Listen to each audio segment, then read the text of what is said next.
నమస్కారం, నా పేరు బాలా. బీసీఎన్ న్యూస్ కి స్వాగతం. ముందుగా ముఖ్య అంశాలు. పాలకొల్లు ఏరియా ఆసుపత్రిని పరిశీలించిన మంత్రి నిమ్మల రామానాయుడు. నూతన భవన నిర్మాణ పనులు వేగవంతం చేయాలని డిమాండ్. రామచంద్రాపురం నియోజకవర్గంలో ఆరోగ్యమే మహాభాగ్యం పైలట్ ప్రాజెక్ట్. గుండెపోటు మరణాలు తగ్గించేందుకు కృషి చేస్తామన్న మంత్రి సుభాష్.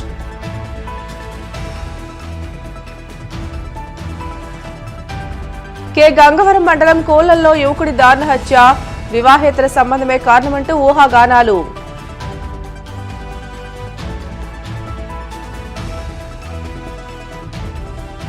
పులివెందలో దారుణ హత్య. భార్య కుమార్తెను కత్తితో నరికి చంపిన కసాయి.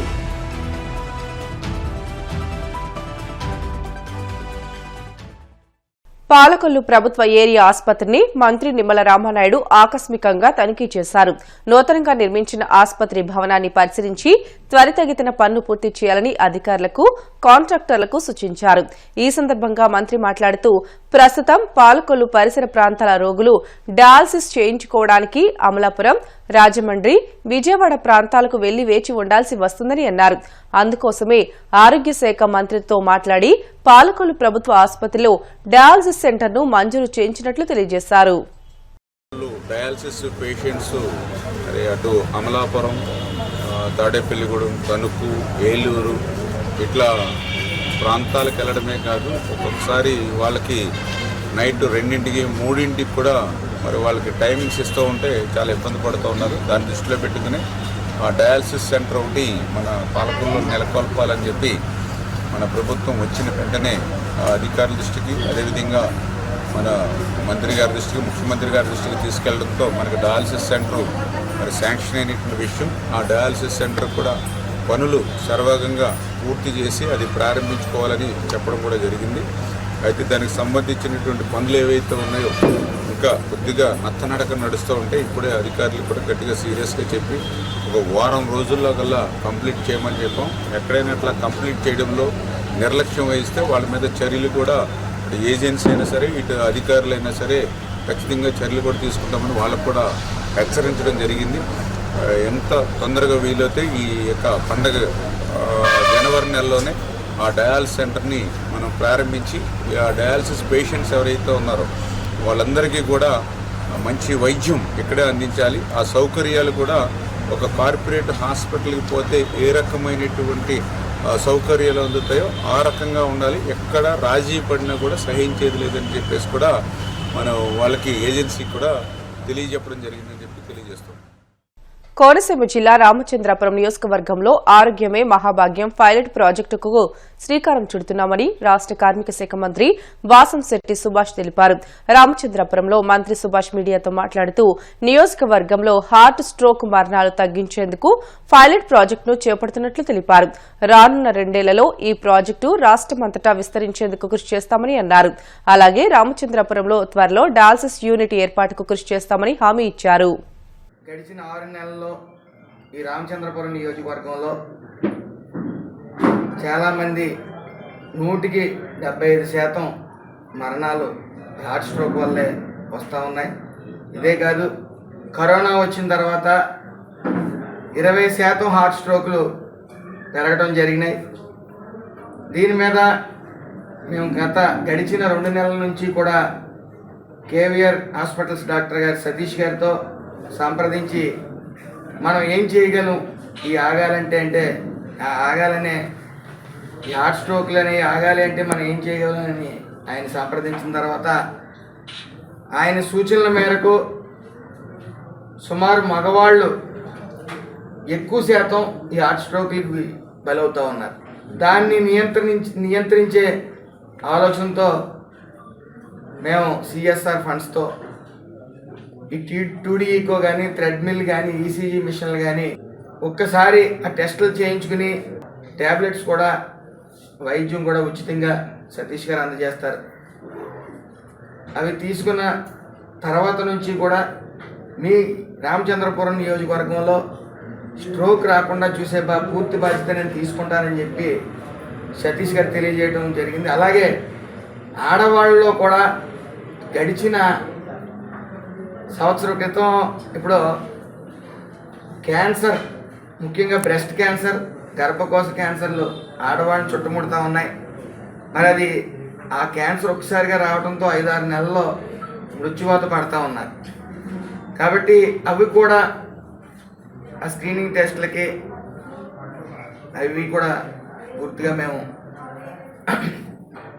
దానికి సంబంధించిన పరికరాలని CSR ఫండ్స్ ద్వారా తీసుకురావడం, మరి ఉచితంగా పేదలకి అలాగే రామచంద్రపురం నియోజకవర్గాలకి ఈ టెస్టులు అనేవి చేయించి ఆ క్యాన్సర్ స్టార్టింగ్ స్టేజ్లోనే ఆపే విధంగా మేము చర్యలు తీసుకుంటా ఉన్నాం.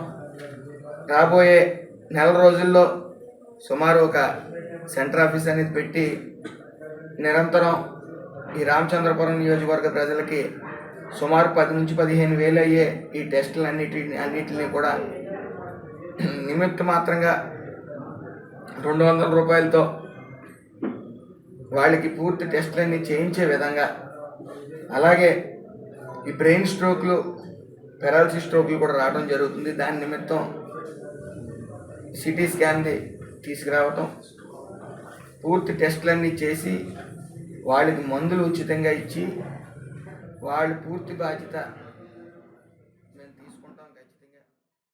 తమలోని నైపుణ్యాన్ని వెలికితీసేందుకు విద్యార్థులు సైన్స్ ఎగ్జిబిషన్లు సద్వినియోగం చేసుకోవాలని గూడూరు ఎమ్మెల్యే సునీల్ కుమార్ సూచించారు. తిరుపతి జిల్లా గూడూరు 2 టౌన్ పరిధిలోని స్వర్ణాంధ్ర భారతీ కళాశాలలో ఏర్పాటు చేసిన సైన్స్ ఎగ్జిబిషన్ కు ఎమ్మెల్యే సునీల్ కుమార్ ముఖ్య అతిథిగా హాజరై ప్రారంభించారు. అనంతరం ఎమ్మెల్యే మాట్లాడుతూ ప్రతి విద్యార్థిలో ఏదో ఒక శక్తి అంతర్లీనంగా దాగి ఉంటుందని, ఇలాంటి ఎగ్జిబిషన్లో తమ టాలెంట్ ను నిరూపించుకోవాలని సూచించారు. సంతోషం ఉంది. పిల్లలు తయారు చేయడం వాళ్ళన్నీ కూడా చూసాం. అక్కడ బ్రహ్మాండంగా ఏంటంటే డయాలసిస్ ఏ విధంగా చేస్తారు, అలాగే కిడ్నీస్ ఏ విధంగా పనిచేస్తాయి, అవన్నీ కూడా స్పష్టంగా ఆ పిల్లలు బ్రహ్మాండంగా చెప్పారు. అట్లాగే ముఖ్యంగా సోలార్ రాబోయే రోజుల్లో మొత్తం సోలార్ సిస్టమ్ వచ్చేటువంటి పరిస్థితి.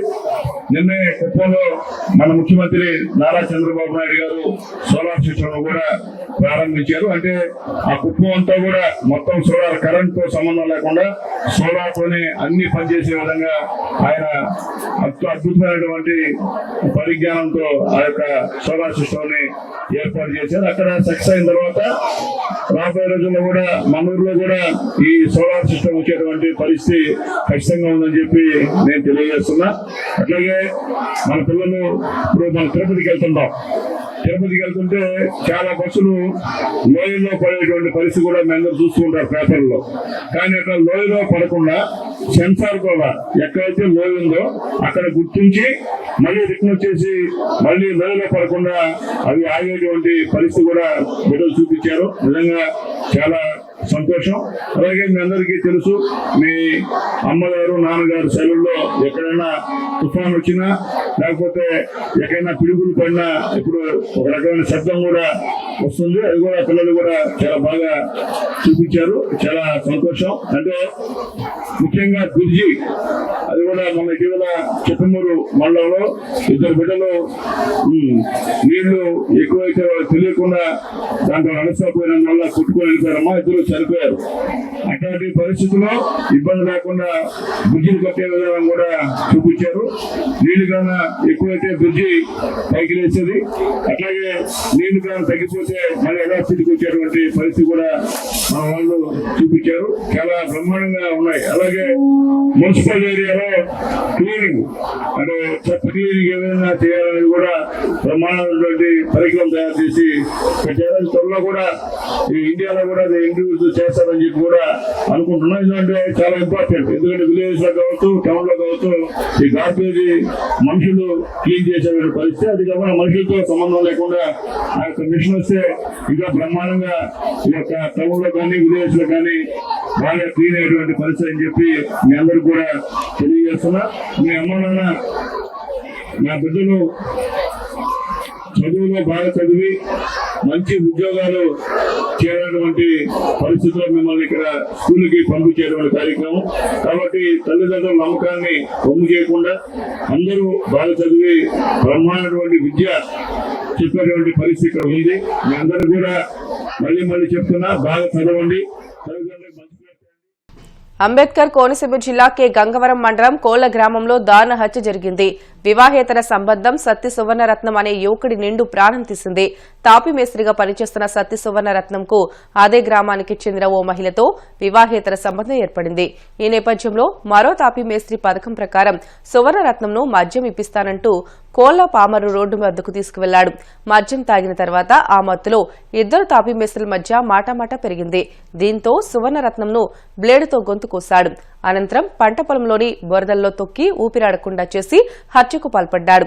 సమాచారం అందుకున్న in charge DSP Prasad, CI Dorraju, SI భాషాలు మృతదేహాన్ని పోస్టుమార్టం నిమిత్తం రామచంద్రపురం ఏరియా ఆసుపత్రికి తరలించారు.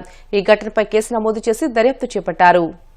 ఆశా కార్యకర్తలకు ఉద్యోగ భద్రత కల్పించి జీతాలు పెంచాలని ఆశా వర్కర్స్ యూనియన్ గౌరవ అధ్యక్షులు వేణుగోపాల్, ఏఐటీయూసీ జిల్లా కార్యదర్శి శాంతమ్మ డిమాండ్ చేశారు. ఈ సందర్భంగా కడప సంఘ నాయకులు మాట్లాడుతూ ప్రభుత్వాలు మారే కొద్దీ ఆశా వర్కర్లకు పని ఒత్తిడి పెరుగుతోందని, అయినప్పటికీ పనికి తగ్గ వేతనం లభించడం లేదని వాపోయారు. జగన్మోహన్ రెడ్డి ప్రభుత్వంలో ఎన్నో పోరాటాలు, ర్యాలీలు, ధర్నాలు చేస్తే 10,000 రూపాయల జీతం పెంచుతామని మోసం చేశారని అన్నారు. నూతనంగా ఏర్పడిన ప్రభుత్వం కూడా తమను పట్టించుకోకుండా గాలికి వదిలేస్తుందని, ఇప్పటికైనా తమకు న్యాయం చేయాలని కోరారు. గత 19 సంవత్సరాల నుంచి ఆశా వర్కర్ ఉద్యోగం చేస్తున్నాము. గతంలో అంటే ఏమో అనుకున్నాము, కానీ రాంగ మాకు పని ఒత్తిడి ఎక్కువైపోయింది. కానీ జీతాలు మాత్రం పెరగడం లేదు. ఏదో గత ప్రభుత్వము 10,000 రూపాయలు మా పోరాట ఫలితంగా పోరాడి ఎన్నో ధర్నాలు, ఎన్నో ర్యాలీలు, ఎన్నో కార్యక్రమాలు చేసిన తర్వాత జగన్మోహన్ రెడ్డి అంతకు ముందే మాకు చెప్పినాడు. మా పోరాటాలలో ఆయన కూడా పాలు పంపులు పంచుకొని మా ప్రభుత్వం వస్తే మీకు 10,000 రూపాయలు చేస్తామని ఆయన చెప్పినారు. అన్ని జిల్లాల వారీగా మంగళగిరి పార్టీ ఆఫీస్ దగ్గర పోయినప్పుడు మాతో మాట్లాడి మా డిమాండ్స్ అన్నీ అప్పుడు ఒప్పుకున్నారు. మరి వాషింగ్ అలవెల్స్ అయినటువంటి యూనిఫామ్స్ ఇస్తాము, అదేవిధంగా సెలవులు కూడా ఇస్తాము, మరి మీకు పిఎఫ్ ఈఎస్ఐ సౌకర్యం కూడా కల్పిస్తాము. కానీ జీతాల పరంగా అయితే మేము కేంద్రంతో మాట్లాడి అది కూడా మీకు వెంటనే మేము అధికార పరంగా మేము తెలియజేస్తామని కూడా ఆ రోజు మాకు వాగ్దానాలు చేసినారు. మమ్మల్ని చూసి మాకు 26,000 రూపాయలు చేసి మమ్మల్ని ఆదుకోవాలని కోరుకుంటున్నాం.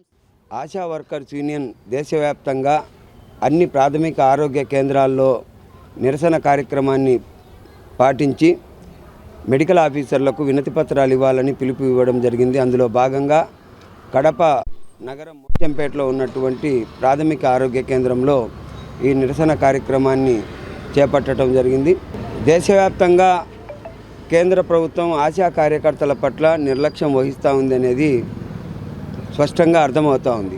గడిచిన 10 సంవత్సరాలుగా ఈ దేశంలో అధికారంలో ఉన్నటువంటి బీజేపీ ప్రభుత్వం నేషనల్ హెల్త్ మిషన్లో భాగంగా పనిచేసేటువంటి ఆశా కార్యకర్తలకు వేతనాలు పెంచాలని ఎప్పుడు కూడా ఆలోచన చేయకపోవడం దుర్మార్గం అని చెప్పేసి ఏఐటీయూసీగా తెలియజేస్తూ ఉన్నాం.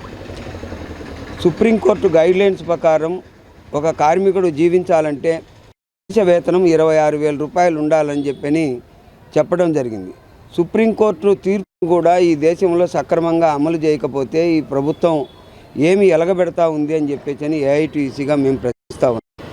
ఆశా కార్యకర్తలకు కనీస వేతనం 26,000 ఇవ్వాలి. మెడికల్ ఉద్యోగులుగా గుర్తించి వాళ్ళకి పర్మనెంట్ చేయాలని, ఉద్యోగానికి భద్రత కల్పించాలని, అలాగే రిటైర్మెంట్ బెనిఫిట్స్, పెన్షను, సెలవులు, మెటర్నిటీ సెలవులు ఇవ్వాలని చెప్పని అనేక సంవత్సరాలుగా పోరాటం చేస్తున్న కేంద్ర రాష్ట్ర ప్రభుత్వాల్లో ఏమాత్రం స్పందన రాకపోవడంతో ఈ దేశవ్యాప్త ఆందోళనకు శ్రీకారం చుట్టడం జరిగింది.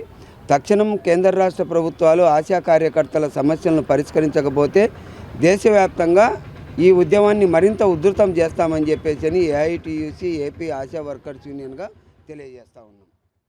బ్రిటన్లో షార్ట్ బ్రేక్ తీసుకుందాం. Stay with us.